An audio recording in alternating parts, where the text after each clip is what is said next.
So welcome to another episode of the APX Podcast. We're here at Microtel near Eastwood, and today we have a very special guest coming all the way from the UK. We have Richard with us, and he's going to share his life story and journey all throughout the virtual assistant world. So, Richard, I appreciate you taking the time for this podcast. I know you came all the way from the UK, but before we start and dive into your VA world, why don't you tell us, share with us, who is Richard outside the VA world?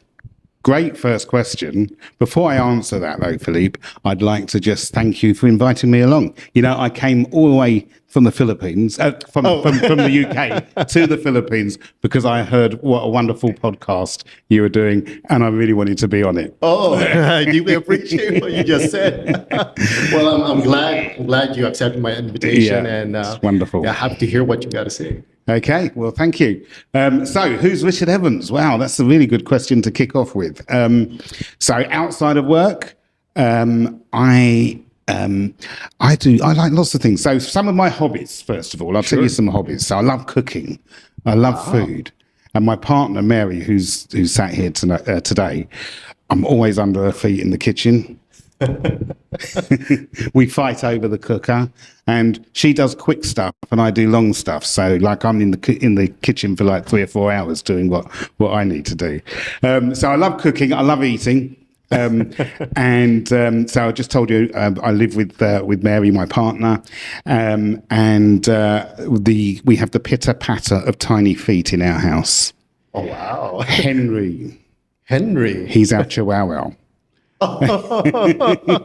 So Henry is our baby, but apart from that, I also have another baby. That's Angelina, but she's 30 years old now. Okay. And Mary has her baby, and that's Charlotte. So we've both got daughters similar ages as well. That's nice. That's nice. And what else do I like? Swimming. Believe it or not, I like going to the gym. The gym doesn't seem to like me, but you know, I do that. And I like playing golf as well. So I do enjoy golf.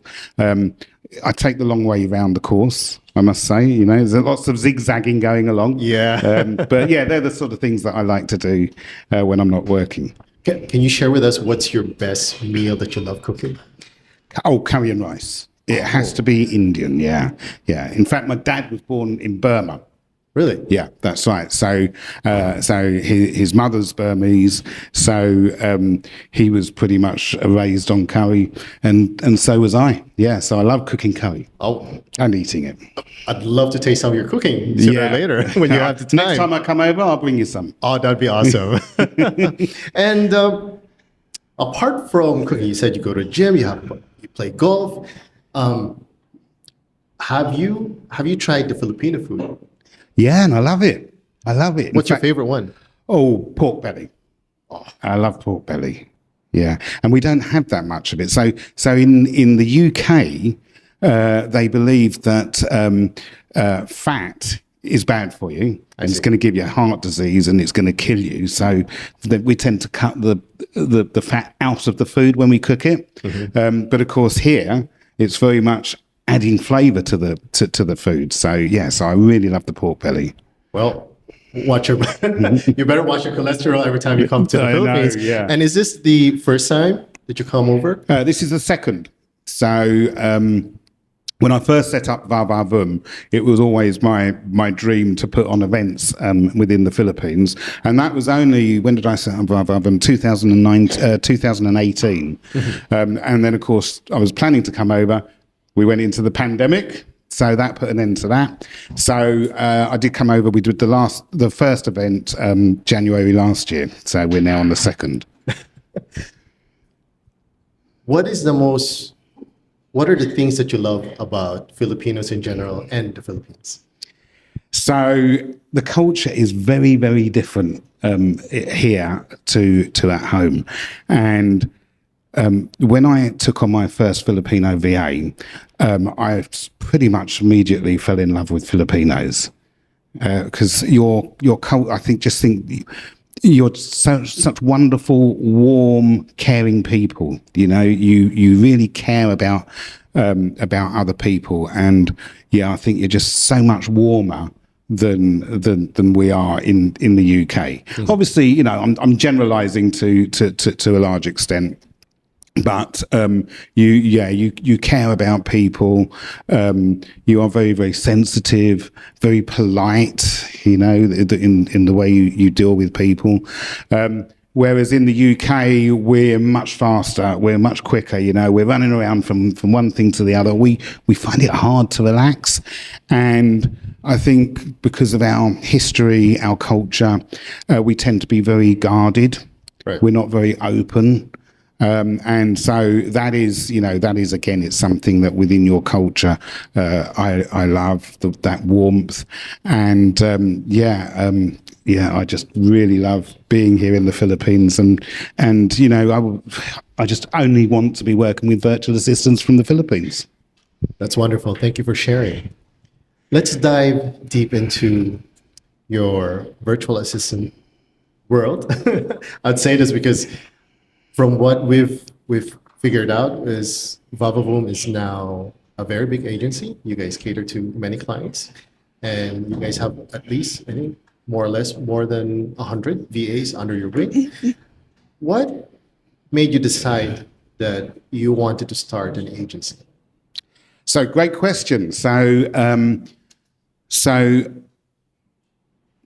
I had a full-time corporate career for many, many years.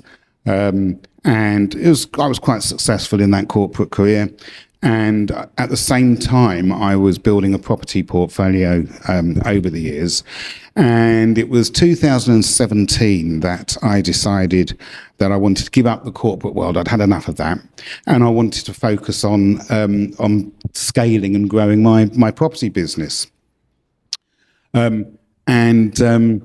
I knew that if I was going to do that I couldn't be the business myself. I would need to have people helping me with what I was doing.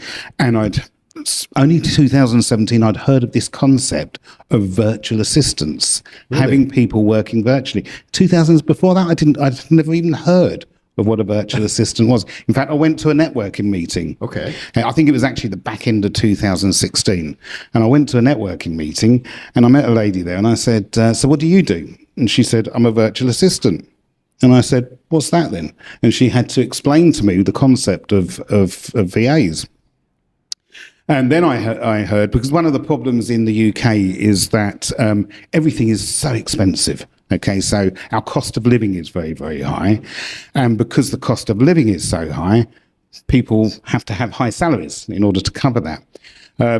And for small businesses, when you're starting out and you want to scale, or even people that are just running their own business, it's impossible to be able to pay those wages. So it's very hard to get going as a startup, where you are not the business. So just having a team around you that are doing stuff to allow you to focus on scaling your business, really, really difficult. And so I heard of the concept of having a virtual assistant, but because they work virtually, they can work from anywhere in the world. And because the cost of the living is so much lower here, it's affordable. So I took on my first virtual assistant back then. When was this? This was 2017. I see. Yeah, 2017, and took on that virtual assistant. And because I do a lot of networking, okay, people were coming up to me and they were saying, "Wow, Richard, you got this virtual assistant that's doing all of this work for you, and she's working really well, and you've been really successful." And a lot of people were saying to me that they tried working with a virtual assistant and it hadn't really worked out for them. Mm-hmm. So, and I found that there were common mistakes that people were making when it came to working with virtual assistants. And one of those is people think they can just get a virtual assistant off the internet and just start giving them stuff to do. Well, of course, there's a whole lot more to it than that. If you want to scale and you want to grow your business, there's three key things that you need to have. First of all, you've got to be using software a lot, okay, to automate the things. And I realise I'm teaching you say English expressions, sorry, we have a few of those. You've got to be using software to automate the things that you do. You've got to have a process, a way of doing things, and you've got to have people that can use the software and run the process. And if you haven't got all three of those, then you're never going to be able to grow and scale the business. So So I actually started teaching people how to put processes in place, what the best software is to use, and having a virtual assistant from the Philippines, and also avoid the other common mistakes that people make. For instance, if you're working with somebody from another part of the world, then it's really important that you understand their culture and that they understand our culture as well. So I started doing some mentoring and educating people on outsourcing, working with VAs, processes, software, etc. And from there, it just grew and grew and grew. And I think that we are the only agency where we don't just recruit people. Our core value is support. It's about supporting people the best that we can. So whether that's a client, whether it's a virtual assistant, it's all about giving that guidance, that support, that mentoring, etc., to get it right. I sort of find it fascinating that not only that you train VAs, but you do educate the clients that come in to hire the VAs. Because I believe not many companies or clients are well educated enough on how to deal with VAs, whether they're from the Philippines or from India. What is your process or your best tactics, apart from giving them the basics of software and understanding culture? What is the key element there that makes your clients and VAs click? So there's a few things here. So if a client wants to go onto the internet and just recruit somebody blindly, and they don't really know much about recruitment, they don't know what they're looking for, they're not professional recruiters. Sometimes people that are applying for jobs, they can talk the talk, but they can't walk the walk. So there's lots and lots of pit holes that people can fall down. For us, we've got professional recruiters. This is what they do. So a client is not just trying to make it up as they go along. We've got professional recruiters. They know how to screen people. They can cut through that, people that can talk the talk but can't walk the walk.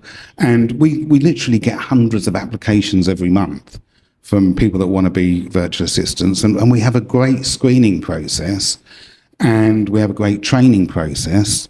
And then at the end of the training, those VAs, they actually get mindset mentoring as well. We call it How to Be Outstanding, because we want our virtual assistants to stand out head and shoulders above everybody else's. So we have outstanding virtual assistants.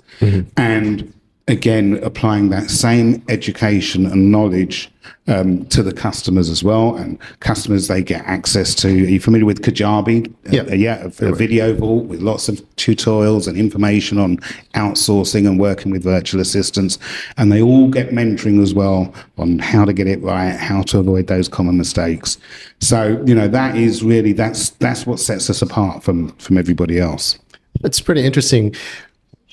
What were the challenges with clients who don't want to learn about our culture or basically the culture of how to work with VAs? What do you do with those? We don't take them on. In the early days when we first started, when you start up a business, it's very easy just to take any business that you can. Somebody comes along, they want to be a client. Oh, they're going to pay me money. Yes, I'll take them. Okay. But then you soon discover that some of these clients, they're not giving you money, they're taking it from you. Right. Because they're costing you money, because if they don't want to listen, if we're providing a service and they don't want to take the service that we're providing, but they want to take their own version of it, then they're not good customers. Right. So if somebody comes along and I don't feel that they're a right fit for us, then we just won't take them on. And it's nice to be in that position where you can choose who your customers are, but it can be a painful mistake if you don't choose who your customers are. So you screen both VAs and the clients as well? Yeah. We very much like to go on journeys with people. That's nice. Okay, so if somebody wants to become one of our VaVaVoom VAs, then we're going to go on this journey. So the first thing we're going to do is we're going to screen them, and they're going to be interviewed by a couple of people, and they're going to do some questionnaires. So we're going to get to know that particular person, and Then we're going to start training them, like I say. So they're going to spend some time with my team actually learning different things. They're going to have that mentoring. So by the time we actually put them in front of a client, we've gone on that journey and we know quite a lot about them. And it's exactly the same. With customers. You know, I love networking. I speak at an awful lot of events in the UK. We're on social media and things like that. Are you familiar with touch points? Yep. Yeah. So for anybody that's not, a touch point is every time you engage with a particular person, that's a touch point. So if somebody sees your post on social media, that's a touch point. If they perhaps have a telephone call with you, that's a touch point. If they go on your website, that's even a touch point. And I think for most companies, they have to have several touch points before somebody will actually engage and come on board as a client. So we're always looking to create those touch points so we can go on that journey with our client and know a fair bit about them before they actually come on board. With everything that you've mentioned and all this journey since 2018, I believe. Yep. What was the most challenging part of this journey of yours? The journey we're still on, to be honest. Well, I guess, so what actually happened was 2018 was when I set up Awaken to Business, and I was just doing the mentoring and advising people on software and things like that, and recruiting people, recruiting virtual assistants for people. But then I was then, the relationship then ended with us, the VA and Awaken to Business. We were just like any other agency. Okay, so they then took ownership of the relationship, the client and the VA, and we were not part of that. And I started to realise that if we were going to really address the pain that people have when it comes with working with virtual assistants, and that pain mainly being not knowing what to do, not knowing how to work with a virtual assistant, and making all those mistakes, and then it not working out, or the VA disappearing. You've heard of that one? The disappearing virtual assistant. 100 times. Yeah, that's right. So, and I think in the UK, the whole concept of working with VAs in the Philippines is tarnished because of things like disappearing VAs and people saying, "Oh, it never really worked out for me." So I really, really wanted to address that. So that's when I started to really think about this. How can we solve the pain that people are experiencing, whether that's a client it's just not working out, or whether it's a virtual assistant that they're going through 3 or 4 different clients and none of them are sticking around. And I realised that it was all about education, knowledge, support. So it was really moving from just being like an agency to coming up with some kind of service which just ticked all of the boxes and gave that level of support. So it was coming up with the whole concept. And of course, another one of our values is continuous development. So that's why I say we're all going on journeys, aren't we? So what we do now, we may well be doing things differently in 12 months' time, because we're always looking at how can we improve and how can we stay ahead. That's quite, you're still going through that journey, and I know it's a never-ending journey, even with the business. Yeah. And that brings me to my next question in regards to, with the rise of artificial intelligence, or in other words, AI, there are rumors all around that many businesses are going to utilize AI, and maybe one day the use of VAs everywhere in the world would probably disappear. What are your thoughts on that? This is a question that I'm getting asked all the time now. And ChatGPT, hardly anybody had heard of it 6 months ago, or 9 months ago, and now that everybody's using it. And it's important to understand that AI is going to revolutionize. It is revolutionizing already the way that we do things. But in order to get something out of it, you've got to put something into it. Okay? And knowing how to do it is a skill in its own. To get the best results out, you've got to feed the right information in. And that is a skill in its own. So somebody that's running a business does not need to be an AI expert. Right. They need to be an expert in running a business. So focus on that, and your virtual assistants, they can be AI experts. So if anybody is watching this and they want to be a virtual assistant, my biggest tip to you right now is be all over AI technology, ChatGPT. I mean, I don't know if you've used the latest version of ChatGPT, version 4. You know, it's incredible.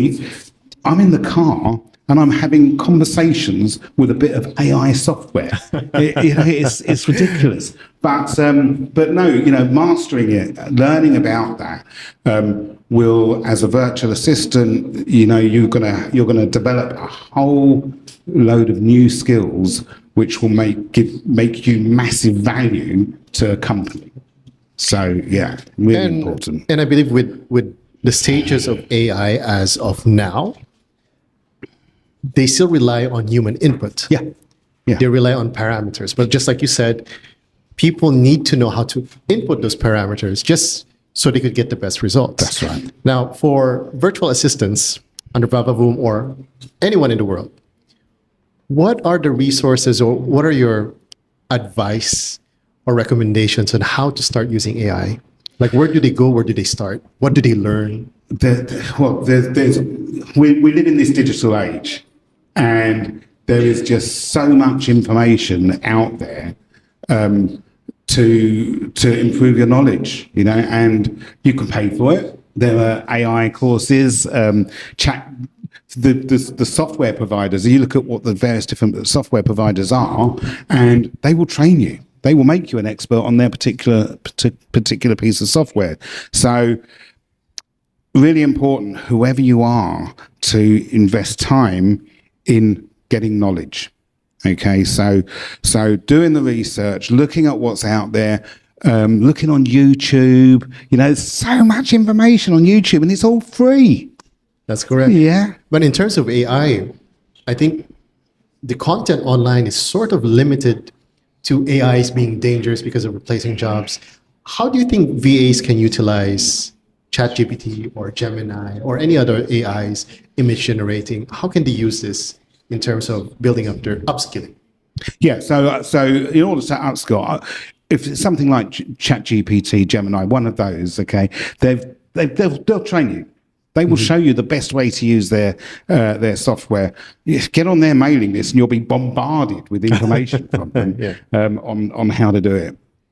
And does VaVaVoom, do you guys provide training on these types of topics? AI, content generation, image generation? All of the above, yes, Wow.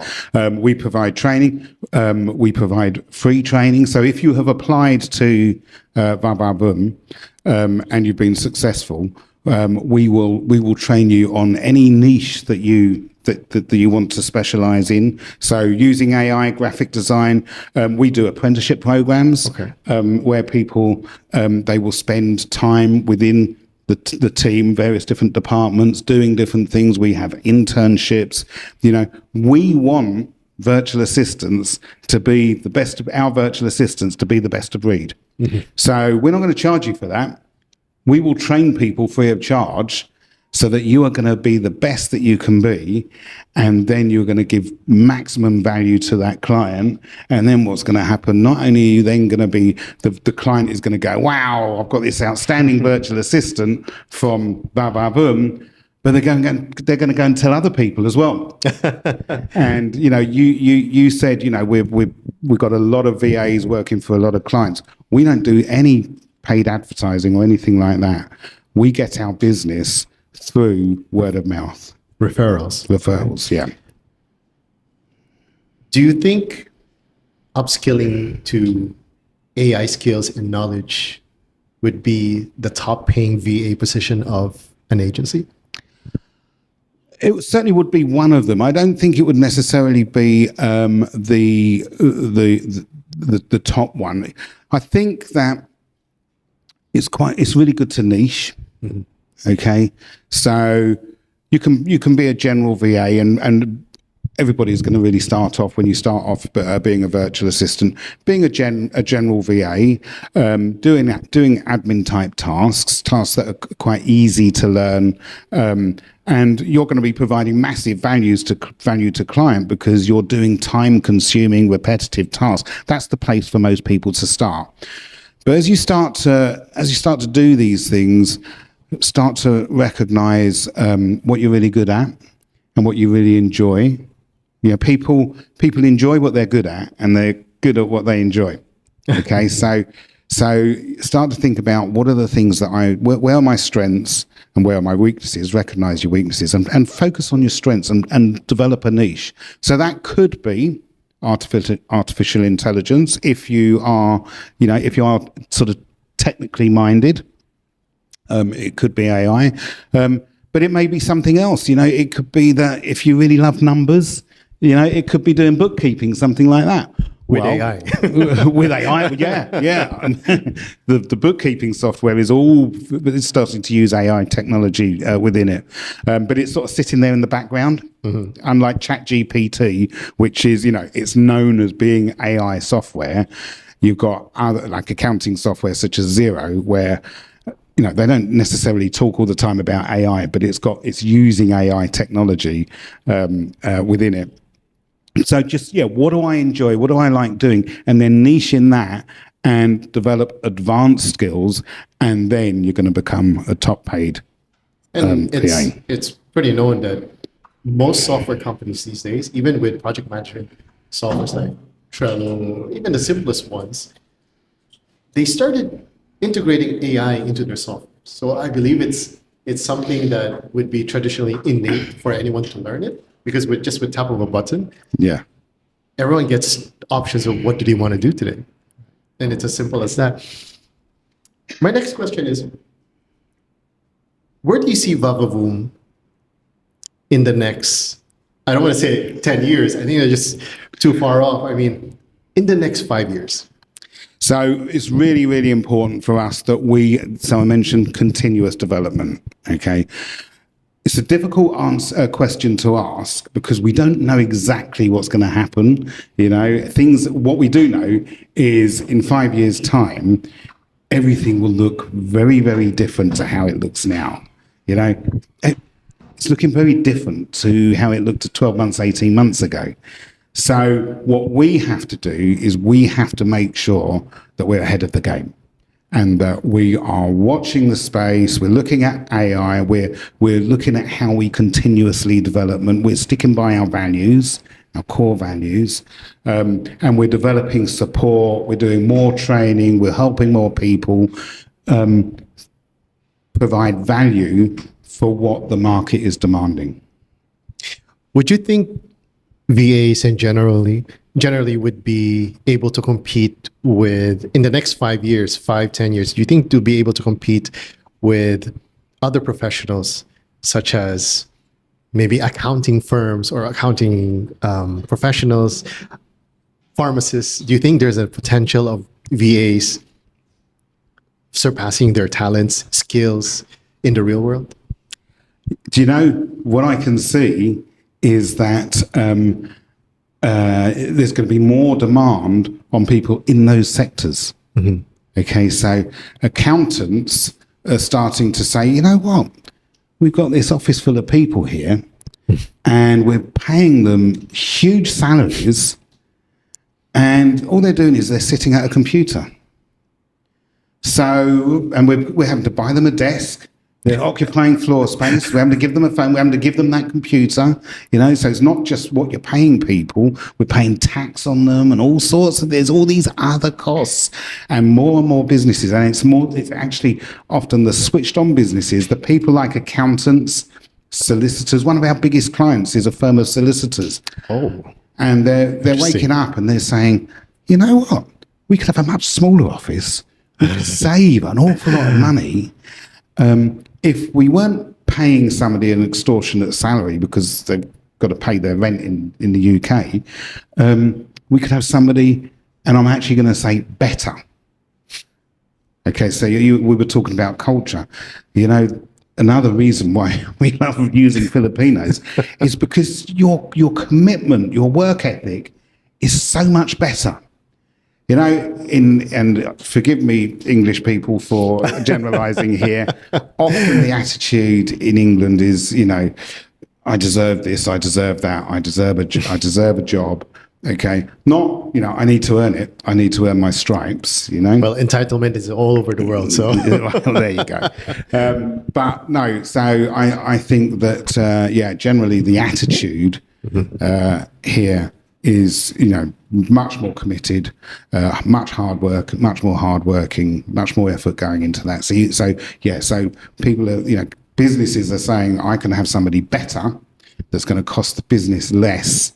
I'm going to get better results from it. So, yeah, I think. And it's all about what a business can deliver at the end of the day, because I don't think people with masters, people who went through a great deal of trying to get their education right would.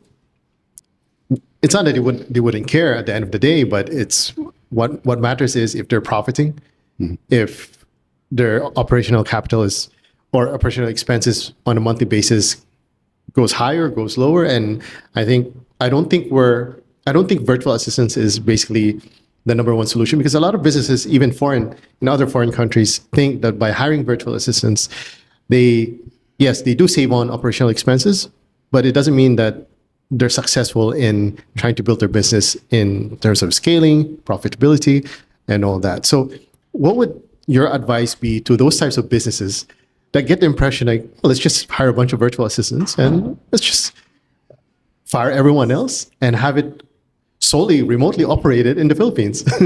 Is this something that you'd advise? Because I still believe that the core team of a business is still what matters, and how to utilize, whether it's virtual assistants here or maybe in the UK as well. What are your thoughts on that? Yeah, so businesses, when you start to build and grow your business, you introduce more levels of skill within the business.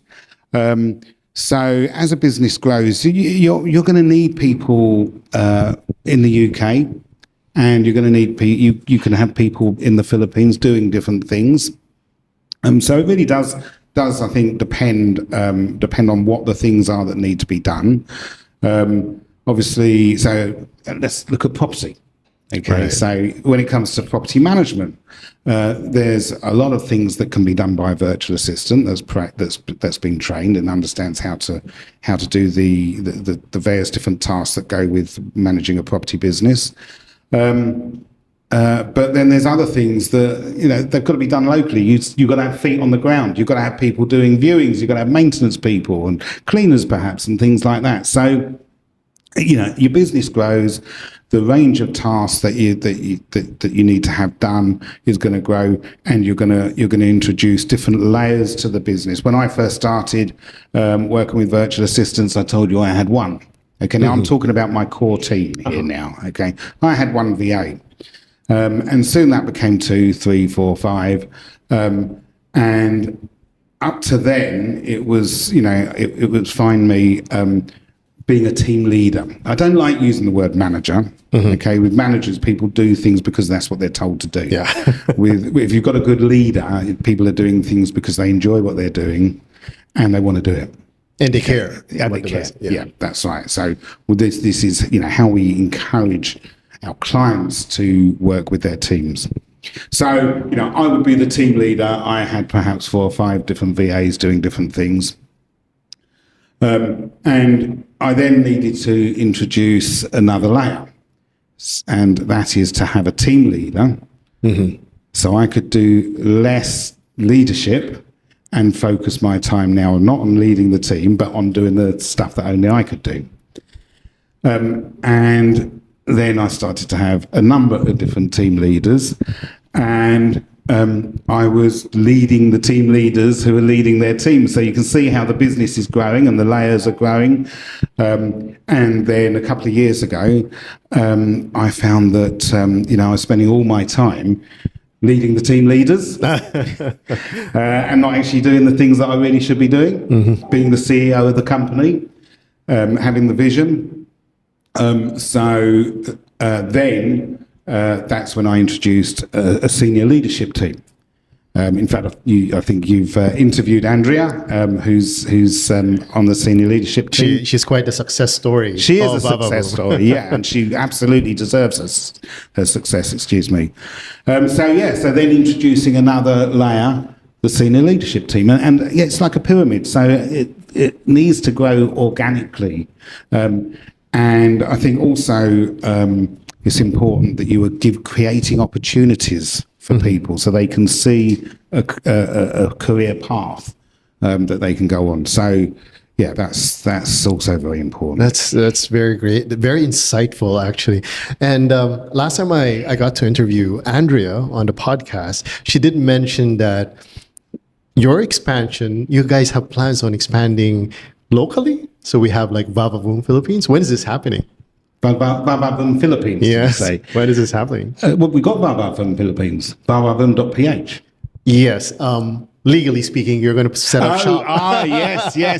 That's right. Yeah. Well, when will it happen? There's a lot of work that we've got to do on that. Okay. So what we would need to make sure is that we are fully compliant with the laws, regulations, etc. here in the Philippines. So that's another journey that we've got to go on. It is. And it's not going to happen overnight. True. That is for sure. Yeah.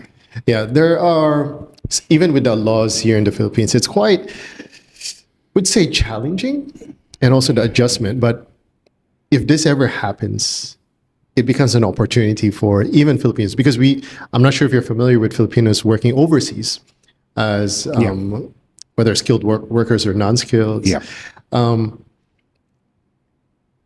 They would go abroad just to earn whatever a minimum wager here could earn, a little bit more, just a bit.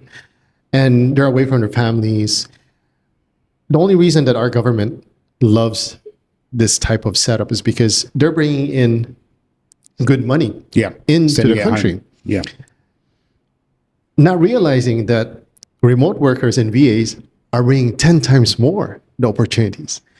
And I'm still looking ahead and looking for more support with how our government runs things. And if you guys would be the first one to set up shop here, that's a big game changer. And we're really looking forward. I hope it happens anytime soon, because I believe this is the time since the pandemic where everyone's going digital. Yeah.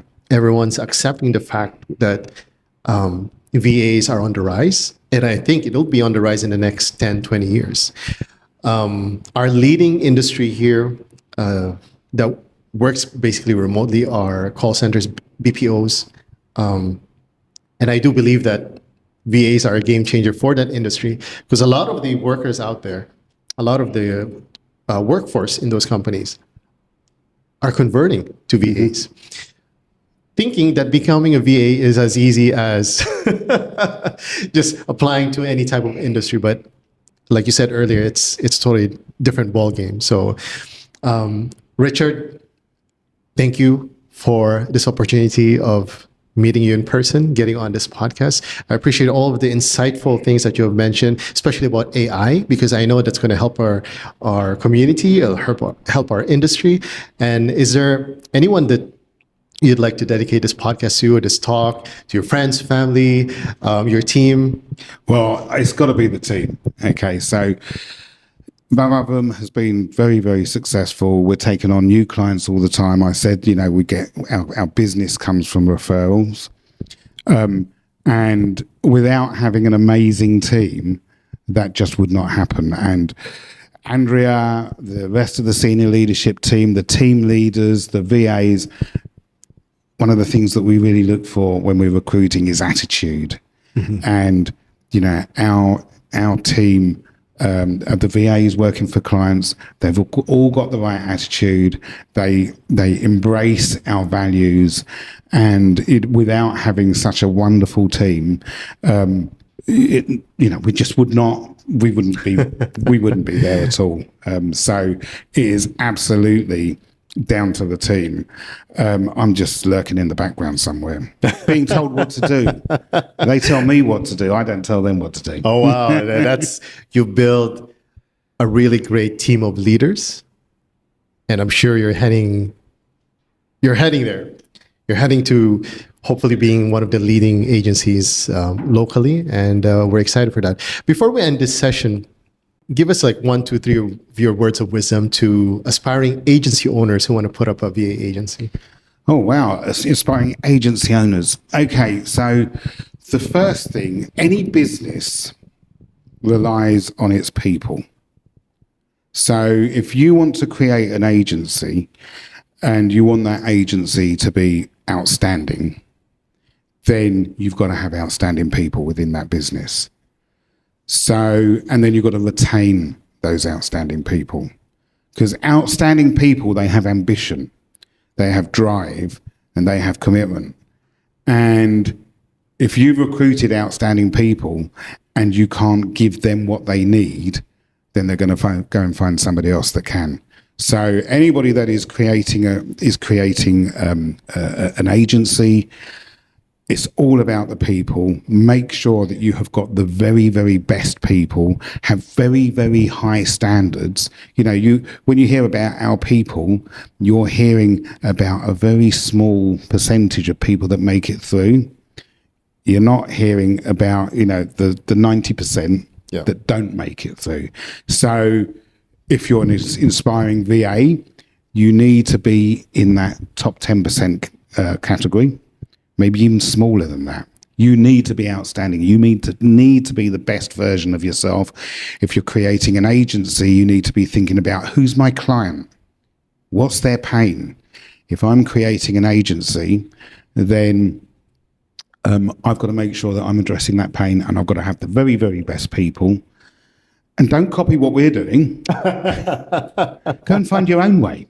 Yeah, exactly. Because seriously, if you copy what we're doing, that's going to be a very hard route, because we've been doing this for a while and we're known. So you go and find your own USPs, unique selling points. What's going to separate you from everybody else that's around there? Thank you for some wise words from Richard Evans. Thank you very much for coming to our podcast. Thank you, Philippe. We'll see you soon. A pleasure. Thank you very much.